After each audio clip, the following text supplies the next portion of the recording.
September 1959 merupakan hari bersejarah seorang Yusuf Bilyarta Mangunwijaya. Beliau ditahbiskan menjadi imam pada usia 30 tahun. Pentahbisannya dilakukan oleh mentor spiritualnya, Monsinyur Albertus Sugio Pramoto, SG.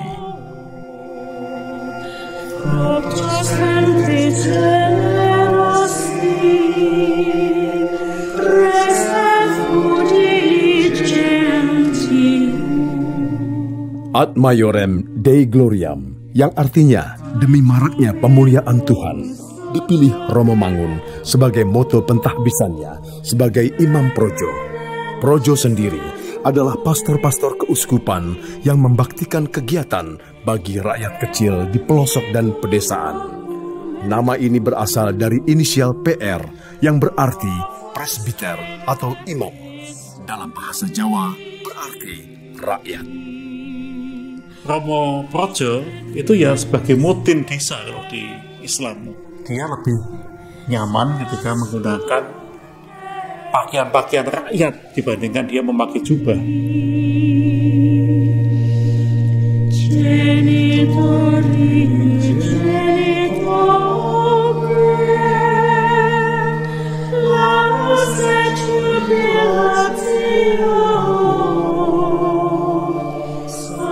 Di sana kamu bisa melihat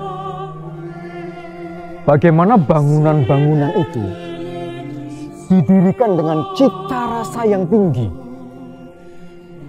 namun tetap tidak meninggalkan nuansa budaya setempat. Jadi orang Katolik itu tidak hanya membaptis saja, itu urusan Roh Kudus yang sebenarnya. Dan ini lebih penting lagi, kita diajak untuk ikut terlibat supaya negara dan bangsa Indonesia ini menjadi lebih baik dan lebih sejahtera. Itu juga yang saya katakan kepada Saudara Besut saat ia akan bergabung dengan Partai Katolik. Saya sarankan kepada beliau, lebih baik beliau berada di RRI saja, karena tenaganya masih sangat dibutuhkan di sana.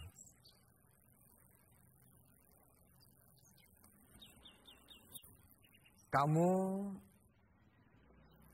tidak usah ikut berpolitik. Biarlah Partai Katolik diurus oleh orang lain. Romo Kanjeng itu beberapa kali mampir atau berkunjung ke rumah kami. Kadang-kadang tanpa protokoler biasa. Padahal Romo Kanjeng waktu itu kan sangat dihormati, Uskup Semarang, Jawa Tengah itu. Tapi kita dengan Romo Kanjeng itu dekat, terutama dengan Bapak Ibu dan tentu saja pasti dengan Romo Mangun. Kemerdekaan negeri ini harus terus dipertahankan dan diperjuangkan oleh seluruh lapisan masyarakat Indonesia, termasuk dari kalangan kita, orang-orang Katolik di Indonesia ini. Westfälische Technische Hochschule Aachen. Ini ada sekolah tinggi di teknik di Jerman yang cukup ternama, terpilih, dan cukup tua. Dan itu menjadi sekolah teknik yang favorit untuk mahasiswa-mahasiswa internasional, termasuk Indonesia. Romo Kanjeng itu tahu persis mengenai sekolah ini, kenapa Romo Mangun dikirimkan ke sana. Romo Mangun itu nyambi bekerja di salah sebuah TK di paroki Hati Kudus, katalah itu di sana. Dengan imbalan apa? Bukan uang, tapi Romo Mangun boleh menempati sebuah kamar yang tidak terlalu besar. Nah, di situ Romo bekerja, belajar, dan pokoknya semua di situ.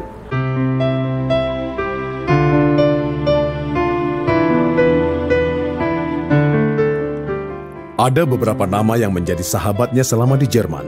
Antaranya, mantan Menteri Pendidikan dan Kebudayaan di era Orde Baru, Wardiman Joyonegoro, yang saat itu menjadi mahasiswa perkapalan, dan mantan Presiden Republik Indonesia, B.J. Habibie.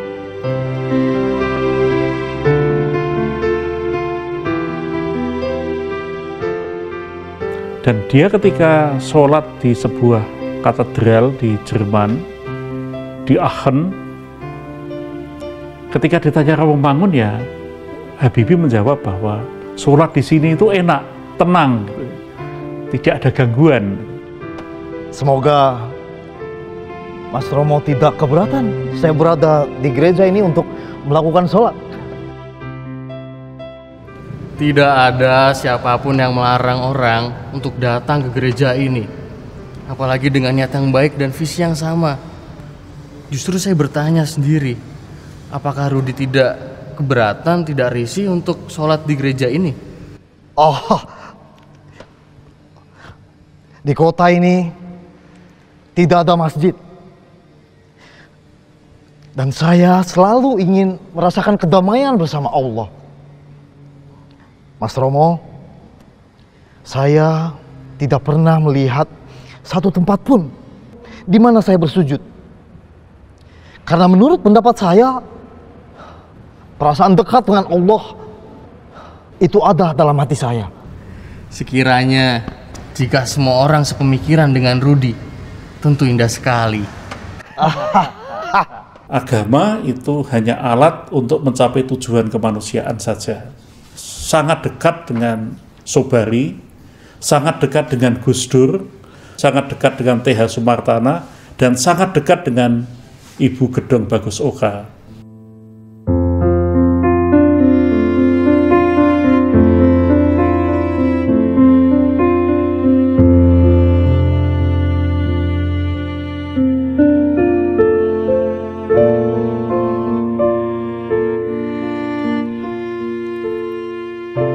Setelah kepulangannya ke tanah air, Romo Mangun menjadi pastor paroki di Gereja Salam yang terletak di perbatasan Muntilan, Yogyakarta.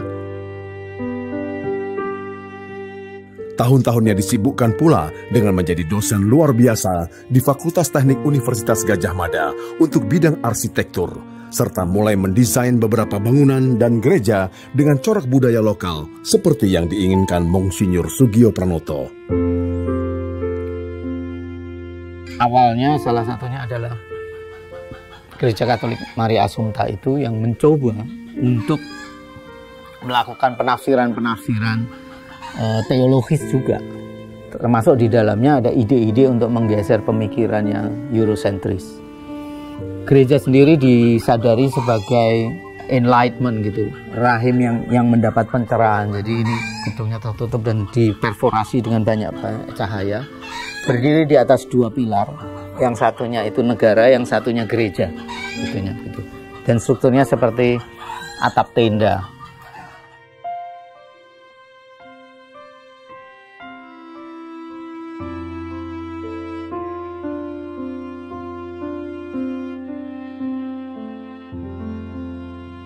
Tidak menjadi dosen lagi, tapi saya kira tanggung jawab sebagai pengajar untuk meletakkan dasar pemikiran yang benar tentang berarsitektur itu beliau lakukan dengan membuat buku Wastu Citra itu. Konsep Wastu Citra itu memang sangat kuat, punya keberpihakan terhadap siapapun tanpa memandang status dan golongan. Arsitektur yang terdapat di daerah perkumuhan baginya bukan splendor veritatis, tetapi lacrimae veritatis, air mata kebenaran, bahkan sebuah bentuk ketidakadilan. Dan beliau selalu berharap agar pecinta arsitektur sejati tertantang untuk bisa berbuat sesuatu demi generasi serta hari depan yang lebih baik dan benar.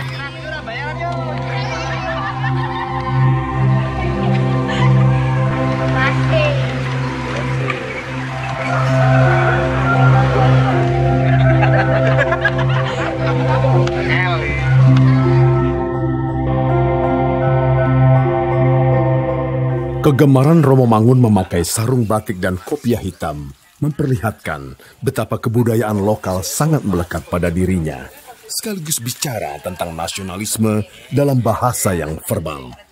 Indonesia bukan satu atau dua golongan saja. Indonesia adalah kita. Romo Mangun memang bergaya rakyat ya. Jadi sarung itu kan gaya rakyat. Kopiah itu gaya rakyat. gaya khas Indonesia. Romangun ya begitu lah. Kalau saya harus pakai pici, ya sudah pakai pici. Saya harus pakai sarung, ya harus pakai sarung. Dan tidak dibuat-buat. Berada di antara mereka gitu ya. Jadi kehadirannya untuk berpihak itu lebih nyata gitu. Dia menganggap dirinya itu petruk kantong bolong. Budaya-budaya lain yang masuk pada dirinya itu diterima, disimpan, dan diolah.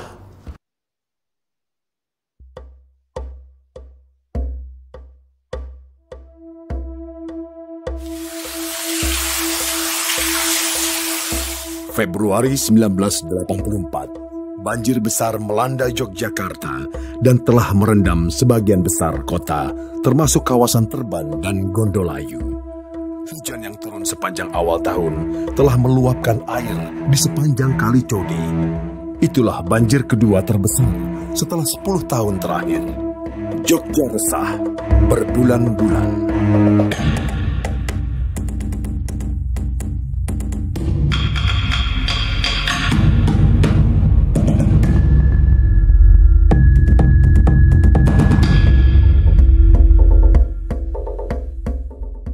Coba kamu lihat, jembatan Gondolayu itu panjangnya 11 meter dan tingginya dari permukaan air sampai bawah itu sekitar 4,5 meter. Jadi meskipun Kali Code ini banjir, jembatan gantung kecil itu tidak akan basah. Apalagi rumah-rumah penduduk yang tinggal di sekitar situ pasti aman.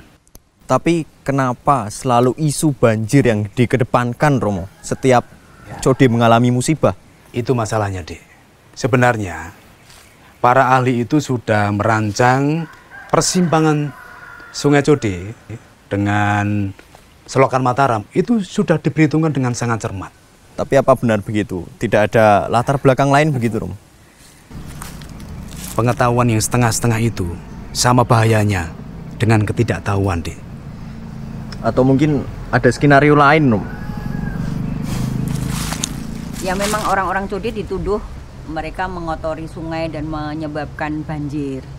Nah, tapi sebetulnya Romo mengatakan bahwa justru mereka lah yang karena mereka hidup dari sampah gitu ya. Jadi malah yang memunguti sampah-sampah, yang membersihkan sungai itu ya mereka gitu. Jadi kemiskinan mereka adalah kemiskinan fisik dan lingkungan. Bukan kemiskinan hati. Dia itu ndak usah keras kepala, ngeyel, dan ndak pada tempatnya. Dia pikir hanya dia saja arsitek di negara ini, ha? Ngakunya pernah ngajar arsitek selama 11 tahun di universitas terkemuka. Lulusan Jerman pula. Tapi cara pandangnya koyok preman pasar saja. Bilang, jadi Romo itu jangan kebanyakan drama.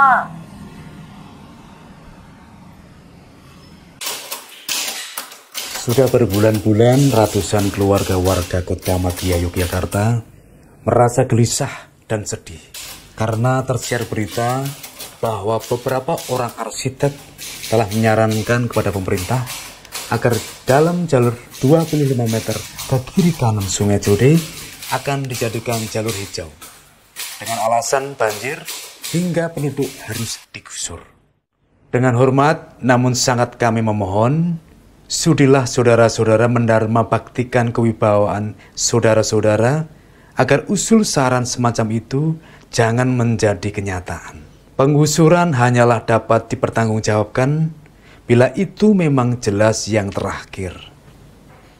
Jika menurut penelitian yang seksama, teristimewa dari segi pertimbangan sosiopolitis, Kamtibnas, segala jalan alternatif sudah jelas buntu. Pemerintah tetap ingin menggusur begitu. Semua argumen tentang argumen estetika, tentang argumen tentang banjir itu juga dipatahkan begitu.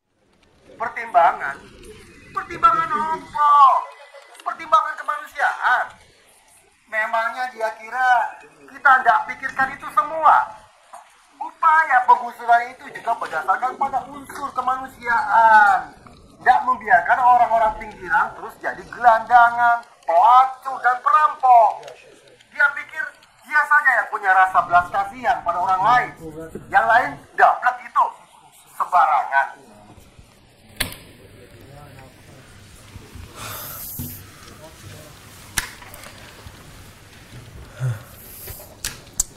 Ya, begitulah, Pak. Apa yang saya dapat hari ini?